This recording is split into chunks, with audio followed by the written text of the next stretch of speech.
moderator at the other end of the snake. So I'd be a little bit lost without him up there. Well, let's see. Now, shall we have now Phill introduce Harmoni? Boom. Harmoni is an awesome addition to our band. We before Harmoni, we had an all-male band, and it was good. But to bring the zeal and life that she brings to the stage and her powerhouse vocal and the ability to play bass, I mean, she comes from a star-studded lineup of bars and clubs and bands, and what she brings just kind of enlightens the stage. We've been, 5, 6 years, 7 years, 8 years. Wow, time flies. Time flies. 8 years playing bass. And Wanabo said, "Holy cow!" Eight. 8 is great. But she really has enlightened the stage and really brought more of the production side of performance to it. She brings the technical ability to do her job, but also the smile and bright eyes that is Harmoni. Thanks. Oh, Hey, wow. look at that. Can I give my side of that story? No, go ahead. I'll save it. I'll save it. Oh, we'll cover all that in a minute. But just to finish this sort of loop here, I guess Harmoni should now introduce Robert. Scoville. That time I've got. How much? I have got to run. And Robert, I feel like he's one of those guys that is just a legend, and anybody who knows anything about the touring industry or live sound knows who Robert Scovill is. Please carry on. No, This I is know. good. This is He good. put his wallet in my purse a minute ago, so I'm just going to keep handing compliments to him. But yeah, you joined our little road family 2 years ago, and Still the new kid then, he's right? still the new kid. I'm not the new kid anymore, but I mean, if you know who he is, his resume sort of speaks for itself, and we are very lucky to have him. And he was he was a part of Tom Petty's crew for 25 years. So he was Petty's guy for a really long time, and back in the day, worked one of my favorite bands, Def Leppard, back in the heyday of Def Hair Leppard. day. The hair day. I still want to hear all those stories, but And some of boy, them. did he have hair. Yeah. Huh. So he's maybe one of the best ever front of house engineers. So we're super lucky to have him. And yeah. Kind. Very kind. And for me, I'm absolutely thrilled. I've been wanting to do this particular subject on a panel for years now. And it's, if you know anything about people's touring schedules, getting any crew in the same room at the same time is just, Unless it's the bar. well, yeah, there's that, exactly. But this one has been a long time coming, and I really do love the idea of doing it with this particular bunch of people in particular, not only because of the fact that they have this rapport with each other, but also with the fact that each one of them is absolutely hilarious in their own right. So we might actually get through a question or two here by the time we're done with this panel. I don't know. You know, also, we'd be remiss not to acknowledge and recognize our missing brother here today. That's true. Do we have a photo of Opie's knee? Oh my God. Yeah. So we have another monitor engineer. We have 2 monitor engineers on the tour. Phill handles Kenny, and Brian Baxley, aka Opie, handles the band. Yes, Opie. So he interacts a lot with Harmoni and the rest of the band, obviously. But I had to have knee surgery right before the show here, so he wasn't able to make it today. So we will try to carry on in his absence. It's a tall order to fill because that is one big personality that would be sitting up here. So, Brian, we miss you, brother. So let's just start with some kind of basic stuff here. Obviously, each of you is in a completely different position during the show.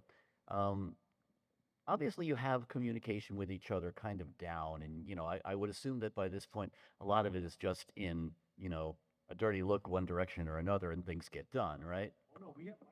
There's a Oh, 911 is a- channel. Yeah, there is. We dare of talk course. about that? There is, of course, the communication aspect of it there too, but I'm guessing that a lot of it doesn't even really have to be said at this point.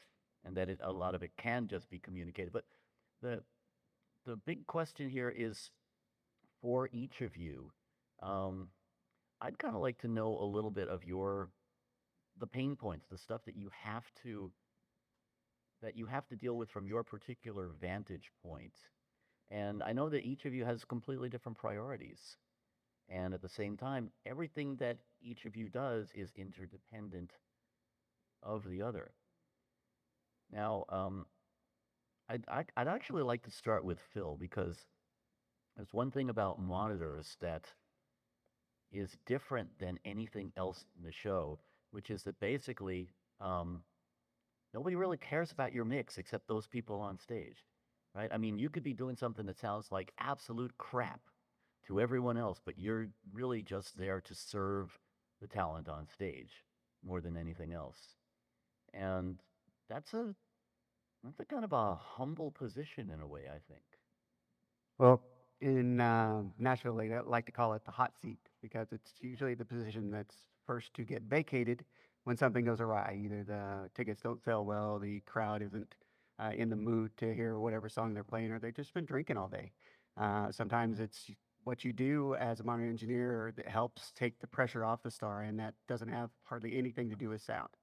It's psychology, it's babysitting, it's talking to them and just comforting the situation and trying to make them feel good about the video wall is not working right now, but it's going to.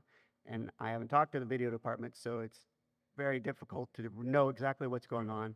But since I see it wiggling, there's someone's climbing, so it's probably going to get fixed. And it's my best assumption, tell him what's going on. My job is really just to get them what they need to do their job. And as years of touring has proven throughout the years, when you do music, you have hearing loss, you have vocal problems, you have arthritis and things that grow in your joints when you play. And all of those things have to be kind of considered by the monitor engineer of what the problem is and how to cure the problem, and try to do that before the problem exists so that there's not something that they're thinking about, oh, did he fix that? No, I put it in my ears and I go sing. And that keeps the show a little safer and calmer and more collected. For you, Robert, You're going to go to me next? I am doing All that right. for a very good reason, because what you're doing out in the house, nobody else knows on stage what's going on. Things could sound totally horrible up there. And they often do. Well, I have heard other people refer to it as just playing with a big stereo. Well, honestly, I'm probably going to push back a little bit on what you're saying here. Please do. Because, over my long tenure doing this, I think some of the realizations that I came to, and this really started to come home to me when I was working with Petty. I look at this much more holistically, right? This entire thing that we do, these shows, concerts, and I really don't care what scale you're talking about. It is a system. And I mean it from the scientific version of a system. Everything is interconnected. Everything is interconnected. And the more detail that you can pay attention to, the better those connections become, right? So, music is a communication, right? It is a communication that takes place between musicians. And I think certainly at the large scale, we've kind of lost sight of that a little bit. As an industry, I mean, I've got enough gray hair to remember a time when we didn't even really have monitors. I remember mixing on some of the very first monitor consoles, And we've gone through a period of time now where whether we've done it wittingly or unwittingly, we've tried to compartmentalize these places, right? We've compartmentalized the stage and compartmentalized the front of house mix and all of these things. Even with ear monitors, now we can compartmentalize a single player, right? Music is communication between musicians, and they use their instruments to communicate. We cannot disrupt these pathways. The better we do them, the better the communication is going to be. So if Phil's having a terrible night up on stage with the singer, does it affect the front of house? Absolutely it does. Absolutely it does. If Harmoni's on stage playing with a really uninspiring sound, does it affect how things are going out there? Absolutely it does. It's just a matter of degrees, right? If I'm having a horrible night at the front of house and the monitor guy says, I can't make it sound good up here because he's just struggling up there, Do you think that affects their performance? Absolutely it does. So there's this circular nature to it where you have to get all the parts and pieces in place and hope for that best result. You know, you have to pay attention to all of it, all of it. So Well, I would like to add to that because, as you say, it is a communication among musicians. But, and this is where your role is so important, it's also communication between those musicians and the audience. And you're, 100%. yeah, you're working with that feedback too. And they're really, I mean, to your point, it is a system. And I think the interesting challenge here is when you're a part of that system, when you are, and in each of you in your roles is a cog in that machine, when you're inside that, it's, isn't that a challenge then to zoom out and really, you know, kind of, I mean, you've got to think about what's going on stage, what's going on in people's ears, all of that, and then, you know, what's going on with the reaction from the audience. Yeah, I don't mean to step on you here, but I'll jump in there. You know, you have to be able to, as Phil kind of said, recognize those problems before they exist. You know, I'll give you just a broad example. The reason the monitor guys may be having problems on stage is because of the leakage of the PA system onto the stage. So is to solve the problem louder monitors? No, it's to solve the leakage. Yeah, of course it is. To solve the leakage problem, right? So, you know, you've got to recognize the problem and go fix it at the source. You know, that's, I mean, that's where all the skill and the experience comes in, is to be able to do that correctly, you know. If I add something to that, it's also very important, especially as a monitor engineer, but I'm sure for the other positions, to make sure you're surrounded by competent and qualified people so that when there is a problem, you know it's being taken care of. You don't have to worry that I have to get involved. Unless it's, you know, leakage on stage from the PA or things like that I can control, and it is my responsibility. If the artist is having a problem, the band's having a problem, no one trusts it's being taken care of. If you see it's not, you can step in, but stay in your lane as best you can so that everybody can do their job. Yeah, and it's all communication. I mean, you and I talk after every show. I mean, how was it up there? How do you do? What was the PA like? Blah, blah, blah. I mean, it's just part of this debrief process that takes place after every single show. And you kind of put it in the blender, you come back the next day and try to do it better. But you walk the stage before the show too and listen to the PA and make sure that you know I what. spend as much talking time up on the stage listening to the PA as I do out front, easily. So, yeah, because I know how much it's going to impact what we're doing up there. Well, you both said that the word that I think is intrinsic to all of this, and it actually, it rings especially well for Harmony, is trust, right? I mean, the fact that you all know each other as well as you do is certainly helpful. But, you know, there's a lot of people who go on stage with, you know, somebody brand new in crew all the time. And that trust that each of us is covering our particular zone. I mean, he's up there naked to the world, figuratively speaking, of course. But, I mean, depends on the night. hey, you know, we'll pay extra for that, you know. But, So, but you know, that if you're the performer up on stage, that's the ultimate trust because you really have to know that these guys and the rest of the team are giving you what you need, right? we're at the mercy of all the crew around. But Mhm. yeah, it's interesting. Like by the time we get to the first show, so much work has gone into making sure that everybody's at a comfort level, you know, where we're doing band rehearsals and getting sounds, and then we're moving into full scale production rehearsals and you know, lights and camera and video and all the thing and performing the show.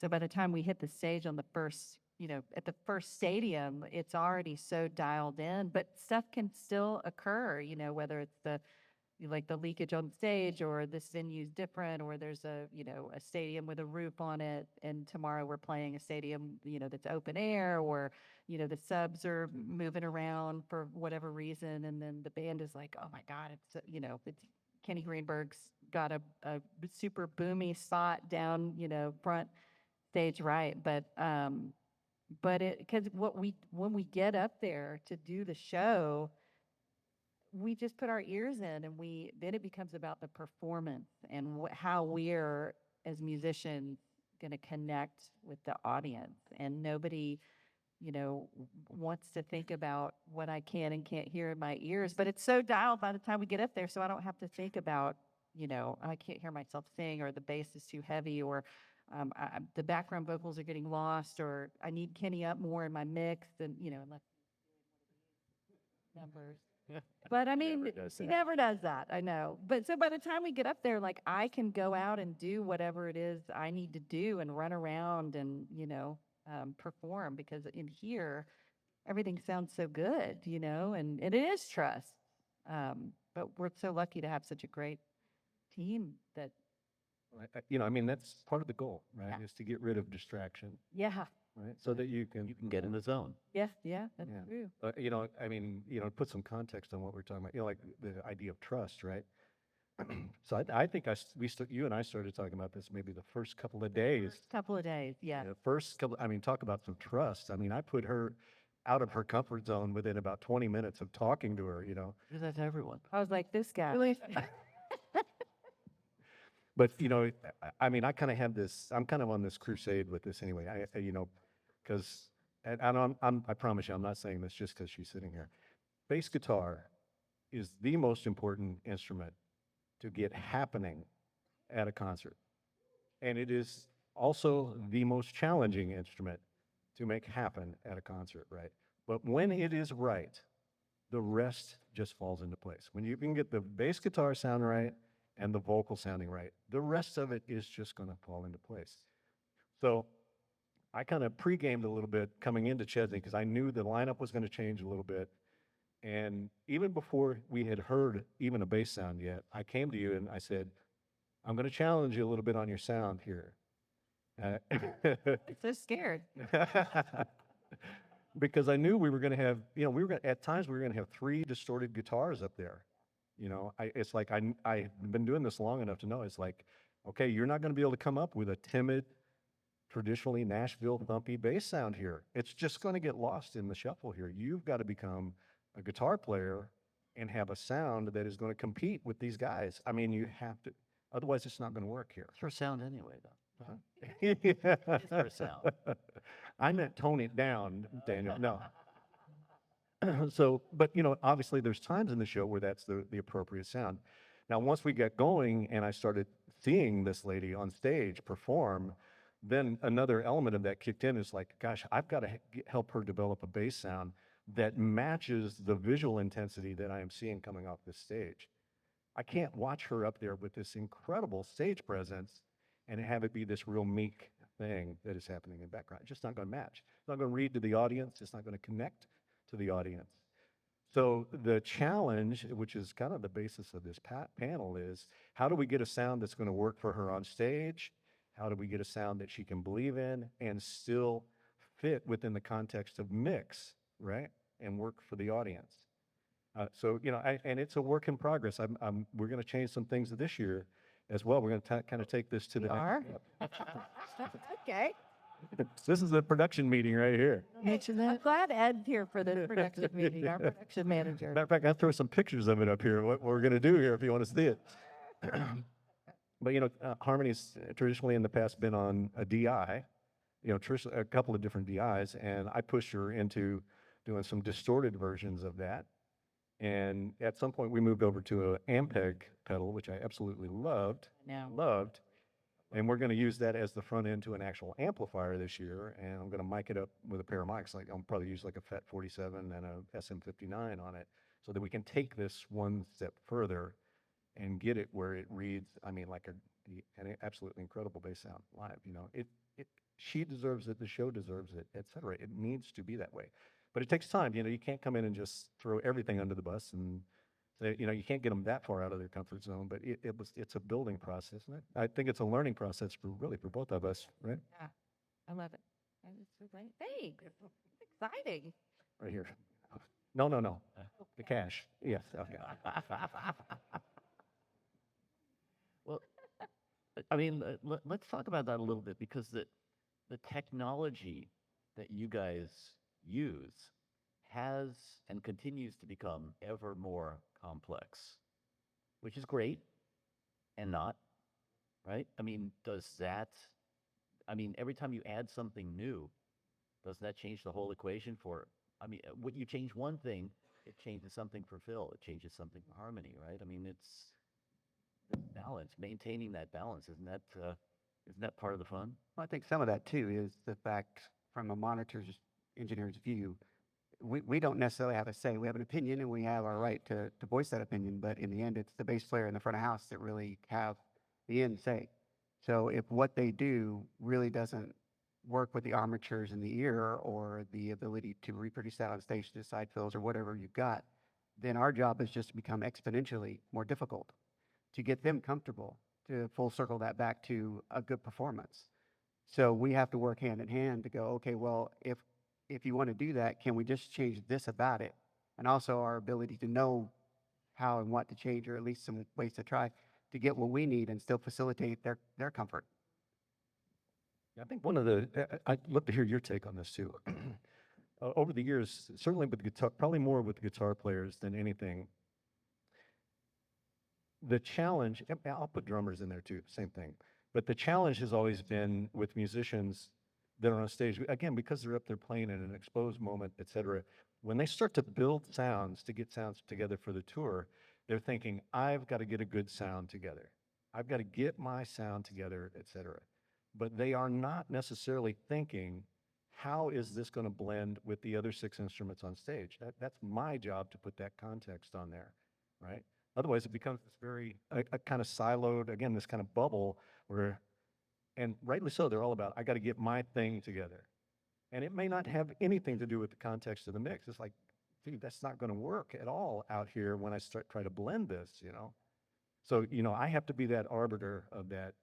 And it takes a delicate balance at times to say, that ain't going to work, bro, you know? Does that happen a lot? Like, I mean, obviously everybody sets up and in the shop and does 2 or 3 weeks of pre-production and everything.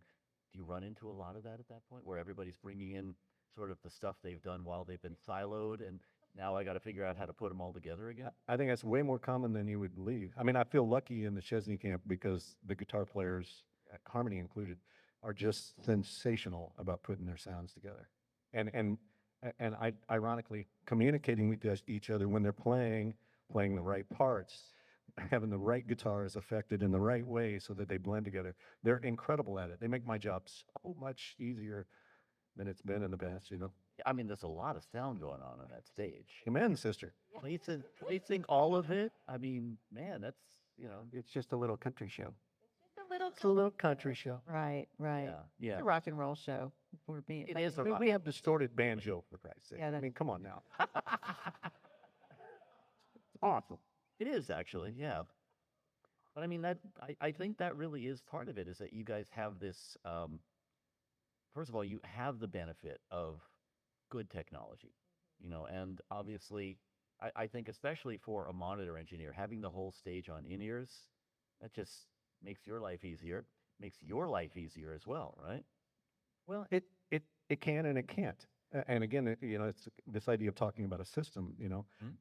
I mean, I've been around dealing with ear monitors since the earliest days of them. And what became apparent really, really quickly is that if it's used in the right way, it can absolutely enhance everything you're doing.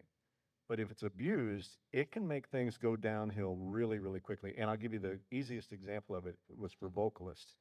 And I love having vocalists on ears, but sometimes having both your ears plugged and singing will change your perception of pitch, just like it does in the studio, you know, where you need one can off to kind of get back in key. But the other thing that happens many, many times with ear monitors is the singer ends up with so much diction and so much presence in their ears, they sing about this loud. Seeing. I mean, they can hear every little nuance of everything they're singing, and they sing about this loud, which does not work in a live sound environment because there's a signal to noise problem now, right? I've got signal this loud, and I've got this roar that's happening behind it. The microphone's dumb. It doesn't know what it's supposed to do. So, you know, there's this balance, and me and Phil talk about this actually pretty often. Get him to turn people down. So Got to get him to turn it down so he will project out, right, and get that signal compared to the noise. Fine line too. If you turn them down too much, then they may get irritated that you've done something because you're saying I'm not doing my job well enough, and that's for all the bands. You've also got the issue of the proscenium. We have a 60-foot T that goes out in front and he runs on all the time. So with ears, it's quiet on stage. You can almost talk. When you cross that proscenium, Now you've got a stadium PA hitting that microphone. So you've got to make sure he sings in time and in tune, in front of the PA, behind the PA, and still comfortable with that. And that's where Scovill really helps by walking the stage and directing the PA and pointing it where it needs to be so that it's not pummeling any area and giving us a chance to do what we do. And, you know, these guys are out on the tee 4 or 5 times a show. So they're out there very little. But when you walk in front of that PA and you get full energy of the PA versus an armature that's about the size of a pencil lead trying to vibrate, And the it's time a offset. whole new experience. So you have to be able to mentally set yourself for that. What's it like out there on the tee, Harmony? Kind of like floating around in outer space, you know?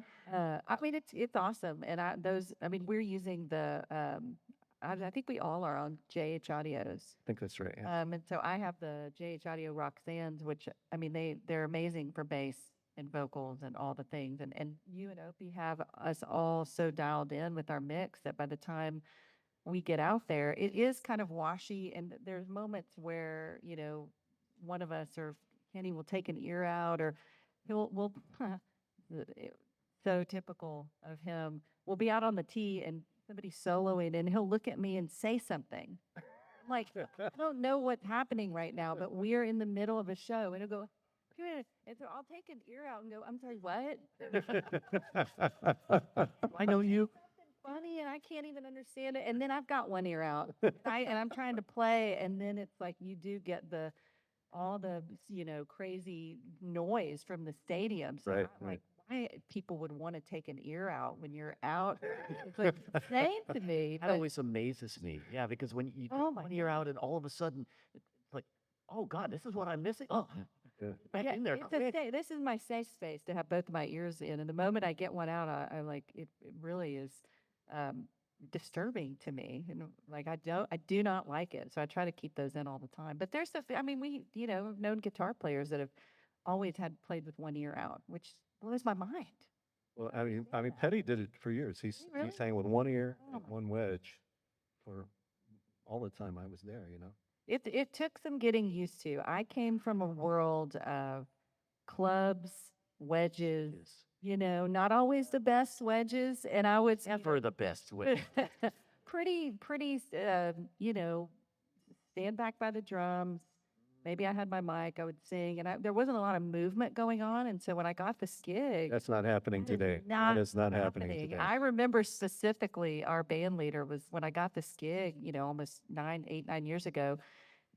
He said, we're all wireless, and you're gonna, he expects you to kind of go out and be, run around and be engaging and all that stuff. And so suddenly I was thrust into this world, and I had never, before I got this gig, I had never worn in-ears before.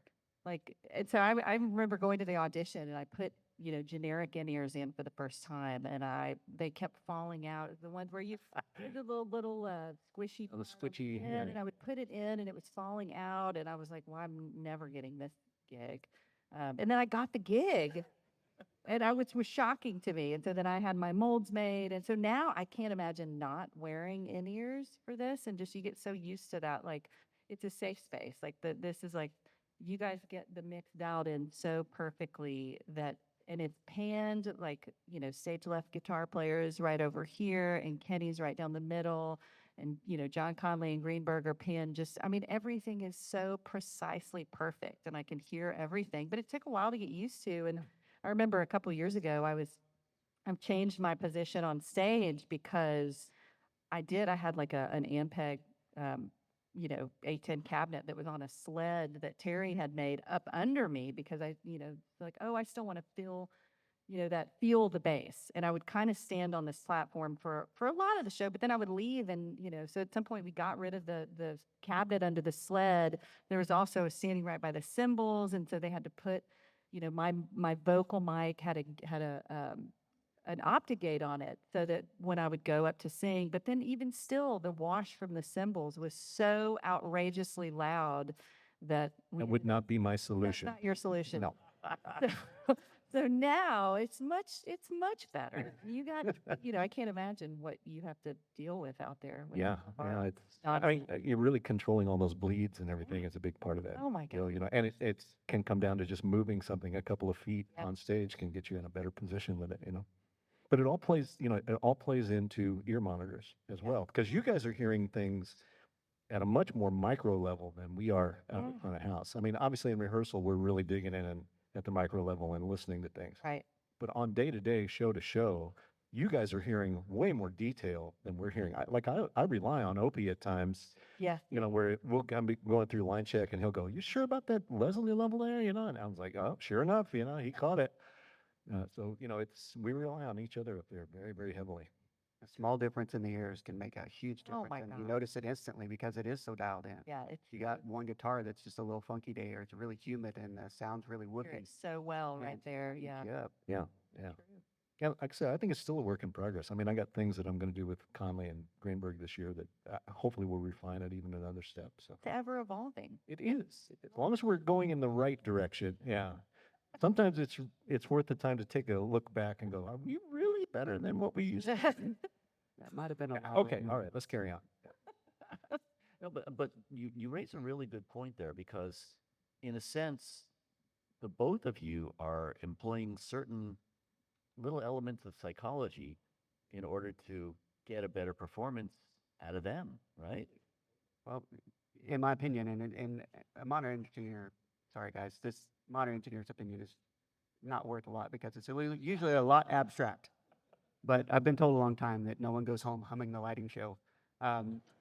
Sound is definitely an opinion, and the opinion of Scovill is 50 to 80,000 people.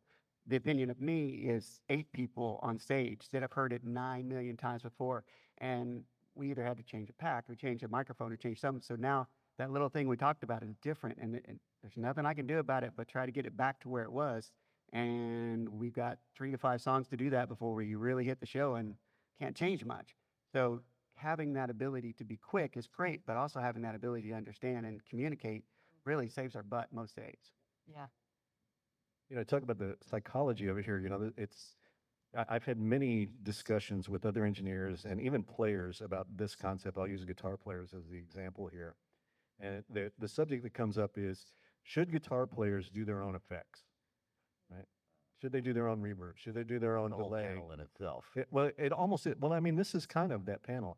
And I always come back to it, absolutely unequivocal, that the guitar player should be in charge of handling their effects, because it affects how they play. It affects how they fret. It affects the way they dig in. Everything about the sound is affected by that. I can't compartmentalize that and go just great sound.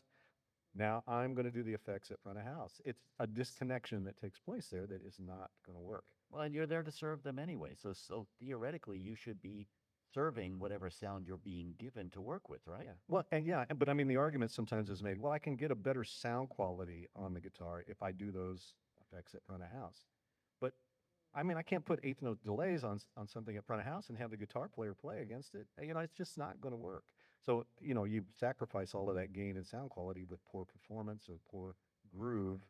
So I unequivocally do that. And honestly, it's part of what drove me to you to say, I was trying to get across to Harmony that, you have to play with distortion here and hear it up here and play against it, because it's going to change how you're perceiving your fretting, Mm-hmm. everything here. And I want you to get it and love it and start to realize how it's fitting with the guitars and have it energize you a little bit. Because I remember having this conversation with you because there were a couple moments in the show. I don't use a lot of effects and pedals, but there are a couple moments where I really wanted it to kind of cut through and growl. And, we tried a lot of different pedals. And in my mind, there were a couple moments where in my ears, I was like, yeah, that sounds great. And you were like, it's lost. Like, it's just, so we really had to figure out Yeah. how to get my bass to add that sort of gritty distortion growl without having it lost in the wash of guitar, Right. and So the irony of it with bass guitar, and I learned this in a recording session in the late 80s. I remember walking in, I won't mention the band or anything, but I was in Holland and this band was mixing in the studio right next to me, and I happened to walk in and Jim was mixing. And I remember just listening. It was like heavy guitar and bass. I remember walking in and I go, Jim, this is the most incredible freaking bass sound I've ever heard. Please solo that up. And it was like this pristine kind of belly bass guitar that just set beautifully with the electric guitars. And I thought, oh man, I got to know how he's getting that bass sound. And he soloed it up for me, and my jaw hit the floor. Sounded terrible, right? It was so distorted, I could not catch my breath. And I was like, wow, how? And he was trying to explain it. And he goes, yeah, it's the only way the bass can keep up with all the harmonic structure in those distorted guitars. You got to make it another guitar. Now, I'm not talking about making you Lemmy, okay? So we're not talking about going there. I don't need you to be Lemmy. But, you know, there's a balance of it where Look good there. although we do need another Lemmy. So need another- maybe in the off time, I know. we could have our own little like kind of Lemmy band. I like that. Let's do that. You're gonna need a few more piercings, though. You know. You Perfect. think so? Well, I don't know. You know. You know, you're right, and again, this comes back to the same thing of trust. You know, you're saying that this sounds really, really great in my ears, and Rob is saying, you know, well, Yeah. but out there, Not quite happening yet. Yeah. you know, and There is there's a compromise and a sweet spot because I obviously don't want to just go, well, it sounds great in my ears. I don't care what it sounds Right. like. I mean, like most musicians. Like most people, Yes. Okay. I really want it to sound good. And I remember you telling me that like the first couple of days we were working together, like the bass is going to be the most important thing and it's going to be the most challenging thing. So just stick with me. We're going to, I think what I said was, you and I are going places. you did. And I was I- like, oh my And God, I'm going to take you to new Ah, heights. man. this guy. And look at us now. It's out. I know, it's true. Wow. You should have heard this conversation at the bar last Yeah, night. I'll that's tell you, it was really- rocking, man. First time I felt speechless after. Well, but I really do like the way that you guys communicate with each other because it really does illustrate exactly what we're talking about here, which is that you really have such different positions. And there's when you're at front of house, there's no way that you can really know what Phil is hearing. You know, he can tell you, you know, you have no way of knowing really what's going on stage. You can talk to each other and everything, but it's I mean, I won't hear it, About but I can architecture? tell you unequivocally, I could get on the communication system and go, hey, everything okay up there? Is something going on? Because I can tell our guy is not here right now. You know, Mhm. so, you know, how can I help you? What can we do? Is there anything I can do up front to make this better right now? Because we need the guy right now. And I can also tell you on the flip side of that, communication is the only thing that keeps us running. There are days where there's frustration, and since I just mixed Kenny, it's specific to that for me. But if he's not communicating because he's frustrated about something else or the situation, then I can't tell him what's going on because I haven't figured it out yet, and I can't fix it because I don't know which way I need to go to fix it, or if there's a chance to fix it. Some days are just going to be Mondays, and there's nothing you can do about it. But because we put so much heart into our game and to our show, we have to try. So we try to fix it, and sometimes that just gets out the backhoe and makes a hole a little deeper. Right, And you could no fix one's something that. and it could break a whole lot of other Oh, things. absolutely. Yeah, yeah. Or spend so much time worrying about that problem, you miss 3 other problems on stage. Well, on that communication front, I mean, I've learned over the years, I kind of make this a must in terms of the communication path. Like, if I have to go back and talk to Kenny about something with his vocal performance or anything like that, he comes with me, right? I would not do that and then try to relay it back to him. And it would kind of undermine his position anyway to have me go back there and talk about something. So it's like that communication circle has to take place there. That's where the trust comes from. It is. Well, you build that. You earn that over time. You don't just get that the first day you walk in. You know, you have to build it over time. I'm sure we are about to get the 10-minute warning. So do we want to open it up to some Q&A? Right? Do we do Q&A? I don't know. Are we allowed to do Q&A? As long as we don't have to answer the questions, I'm fine with. I don't know. They might be like things we're not supposed to. No, I'll tell you anything you want to know about Harmony. Oh my God. Awesome. Thanks, sound. Pip. I get nervous. Oh, we now have the mic open, so I guess nobody has questions. I don't know. Oh, here comes one. Here comes one. Oh my God, I knew it. Oh, It'll be nice. fine, Don't worry. he's a plant. I'm a person, not a plant. That was good, Nick. Yeah. Show us your foliage. I was wondering, is there, when it comes to their monitor mixes, is there anybody on the team that has like peculiar or funny wants or needs or requests within their mixes? Or does everyone have pretty, like, relatively level of the whole band? Like, does everyone have some peculiar wants or needs out of what they need? I in mean, the like mix? Montavani in Yeah, the they're all headphones or monitors. something? There's a plethora of things that happen in ears, and one of the things we talked about earlier is that, when my mom came to the show and wanted to understand what I do and why it was an actual job, they're on ears, and she's like, "Why would anyone want to listen to this?" And I'm like, "Well, there's the drum mix, here's the bass. Oh, that's not good. There's the guitar mix," because they all have their needs for what they want to hear, and I'm fighting the PA to some degree. I'm working with the PA to some degree. I'm working with the environment that they're in. But for special needs, there's also the side of hearing loss and fit of the gear. If it doesn't fit right, it's not going to sound right. So you have to kind of determine what the need is. And if it's more guitar or brighter guitar because they've lost some high end or they just want to hear it brighter, I can do that.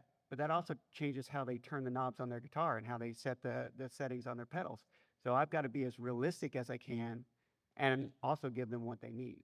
So I'm not just saying that whatever the band asks for, you get as a monitor engineer, but you make important and studied decisions to give them what they need within the realm of helping Scovill get what he needs.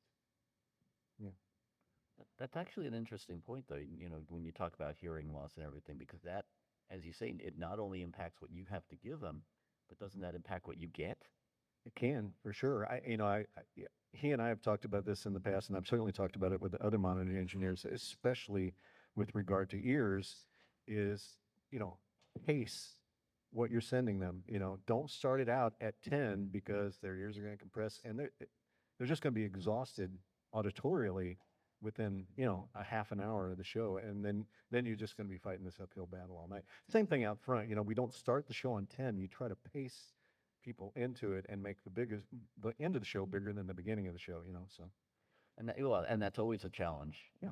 Especially at front of house. But it didn't occur to me until you mentioned it that, yeah, that's probably the same challenge you face in monitors, isn't it? And like we said earlier, it's a micro level problem. So it may just be a tiny little adjustment on my board, but by the time I get to an armature in the ear, that's a huge adjustment to them. And then when they pull out the ear and temporal threshold sets in and the ear starts compressing, then they put the ear back in, your sound stage is now shifted. So now you don't know that as a monitor engineer, but your artist's like, it's right heavy. Why am I only hearing guitar? Well, because you took your ear out and that lady screamed in it and your ear just shut down on you. And you put your ear back in and it doesn't make the same sound because your brain goes, I had to turn that down. That was way too loud. So we're fighting those kind of issues. And one of the things that we fight on our stage a lot with our boss is keeping the ears in. You'll keep them in. I can keep the sound stage there and make it what I need to. Otherwise, I don't know what you're hearing and I can't perceive what you might or might not need. And Clearly, we need to get another monitor engineer, somebody a little more capable. there is no one that's less capable than me. Well, I mean, that does make me question that, though, because I know a lot of people who take one ear out, and If they leave it out, it's a different discussion. It's still not safe. It's better to have them both in. of course, But if they take one out the whole time, then your ear shifts and you can calibrate your brain to that. As an engineer, if you have an artist or a band that does that a lot, you take one out and let your ear compress to the same levels and kind of set your levels. But if you're taking it in and out, or I need isolation on this song, I don't need it on this song, that's just causing a lot of issues with your brain and the way that sound functions.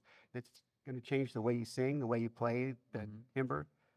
You start the show out, and like you said, you don't want to start your mix at 10, but you also don't want to go out and get your ear screamed in, so you have to play harder to hear because, well, it was fine earlier, so it must be fine now. I don't need him to turn it up. well, is there a way for you to compensate? Because most of the time when somebody's taking their ear out, it's because they feel like they're not hearing the pitch to sing. Or they want to hear the lady in the front row. Oh, yeah, I was gonna say, or they want to hear the audience, you know? And honestly, that was always one in the early days of ear monitors where you started to notice a real disconnection. Sure, but don't. Right? It's like where the artist is now isolated from the audience, and you know they're standing there telling jokes, and then coming back after the show, go, nobody was laughing. It was like they were dying laughing. You just couldn't hear them, you know. So you know we've come up with ways to get audience mics into the ears.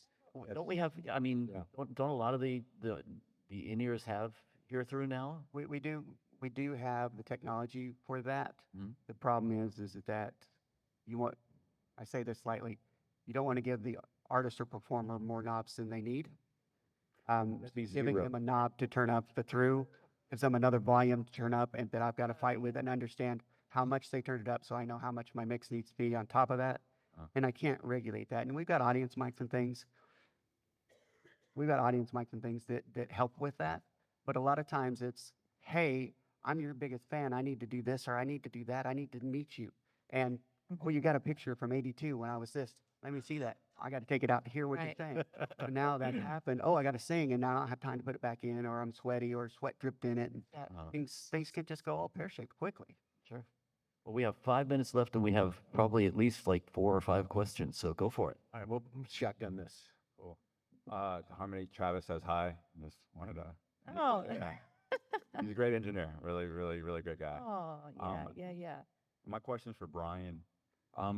What advice would you give for people or for monitor engineers that are kind of in the club scene and are maybe going to go on like amphitheater arena tours? Like any advice, any pitfalls they fall into changing into bigger venues like that? The main thing is, and Phil, Oh, sorry. and that's all right. The main thing for me in that situation is, number one, protect yourself. Wear hearing protection when you can. Turn down your pack when you can. If you have a wedge, turn down your wedge when you can. Because unlike an artist that may or may not end up with a giant paycheck, we're engineers and we're going to make what we make. And with that, we have to protect our hearing. So anytime you can get to a quiet spot, a green room, whatever, go there, make it quiet. Check your gear before the show. Even if you get 5 minutes with the band, take 2 of those minutes to walk around and make sure all the wedges at least sound the same. You know, have some kind of reference to them, whether they're wrung out or not wrung out. Make sure you understand the flow of the console so that you can quickly get what they need. And that's going to help you in the 3 minutes you have to get that band happy and going quicker and make the whole show better, rather than just jumping in and start turning knobs and doing things. Because you don't know what you're working with, you're going to bury yourself quick. Sure. Thank you. Hi, this is for Robert. So I was wondering, how beneficial is it to know like the different systems in your PA when you go to a venue? Like whether it's D&B, acoustic, did you like study that prior so that you know what kind of sound you're getting, or is that like, yeah, how do you usually go about things? Yeah, unquestionably. I mean, you have to know the capabilities of all the systems that are out there, you know. And luckily today, the variance between all the major PA systems is not anywhere even remotely as great as it used to be when we were in horizontally arrayed PAs, you know. So the differences are kind of nuanced to some degree, but you have to understand the capabilities of the PA system, especially like even when I go evaluate a new PA system, I spend so much time evaluating what is coming off of the back of the PA system as opposed to what's coming out of the front of the PA system, because I know the impact that's going to have on a big stage, right? So I've got to have control of that audio behind the PA as much as I've got it in front of the PA.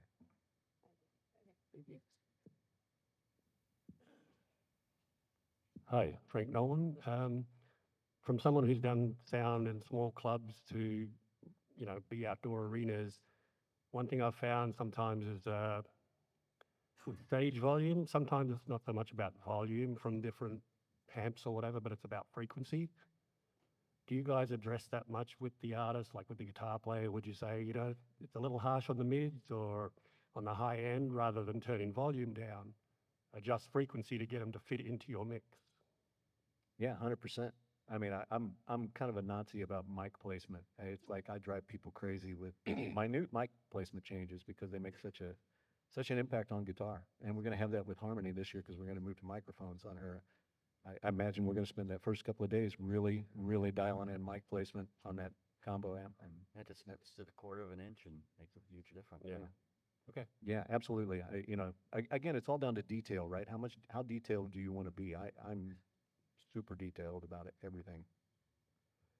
So, do you guys ever get in situations where it's a one-off, it's a condensed version of the group, that kind of thing, and it's not all the gear you're used to getting all the time, and it gets thrown to a degree, it gets thrown in front of you. They're like, "This is what we're going to use."